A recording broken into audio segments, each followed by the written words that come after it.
নমস্কার সবাইকে, কেমন আছেন সবাই? আশা করি সবাই ভালো আছেন। আমিও খুব ভালো আছি। আরও এক নতুন ভিডিও নিয়ে চলে এলাম। আর আজকের ভিডিওয় তোমাদের দেখাতে চাইছি যে মা দেখতেই পাচ্ছ তোমরা, মা বেগুন তুলছে। কারণ বাবা সকালে বাজার যাবে আর বিকেলে এখন বেগুন তুলে নেওয়া হয়। কারণ সকালে শিশির পড়ে আর গোটা মা ভিজে যায়। তাই এখন বিকেলেই সবজিগুলো রেডি করে সকালে বাবা বাজার যায়। তার জন্য মা বেগুনগুলো তুলে নিচ্ছে। আর দেখতেই পাচ্ছ যে চারপাশের পরিবেশটা কত ভালো লাগছে। আর এই বাগানে এলে মনটাও আমাদের খুব ভালো হয়ে যায়। আর এই যে দুটো বেগুন তোমাদের আমি আগে দেখিয়েছিলাম যে অনেকটা বড় হয়ে গেছে, তোলেনি, তাই মা আজকে ওই দুটো বেগুনও তুলে নিল।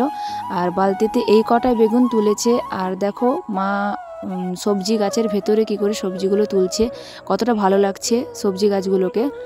আর মা দেখতেই পাচ্ছ তুলছে, আমি মার পেছন পেছনে যাচ্ছি। আর বাবাও কিন্তু বাগানে আছে, বাবা অন্য সাইডে কাজ করছে। আর মাকে বললো যে বেগুনগুলো তুলে নিতে, তাই মা বেগুনগুলো তুলে নিচ্ছে। আর এগুলোকে তুলে আলাদা করে রাখতে হয়, কারণ অনেক পোকা টোকা থাকে তো, তার জন্য। আর অনেকটাই তুলে নেওয়া হয়েছে। এবার তুলে নেওয়ার পর বালতিগুলো থেকে ওই ব্যাগে বেগুনগুলোকে নিয়ে নিবে, কারণ ব্যাগে রেডি করে তারপর ব্যাগটা বাড়িতে নিয়ে যাওয়া হবে। আর বালতিটা নিয়ে তুললে অনেকটা সুবিধে হয় তার জন্য। আর দেখতেই পাচ্ছ এক ব্যাগ বেগুন তোলা হয়েছে, অনেকটা কমে গেছে বেগুন। আজকের ভিডিওটা এই পর্যন্ত। তোমাদের সঙ্গে আরও একটা নতুন ভিডিও দেখা হবে।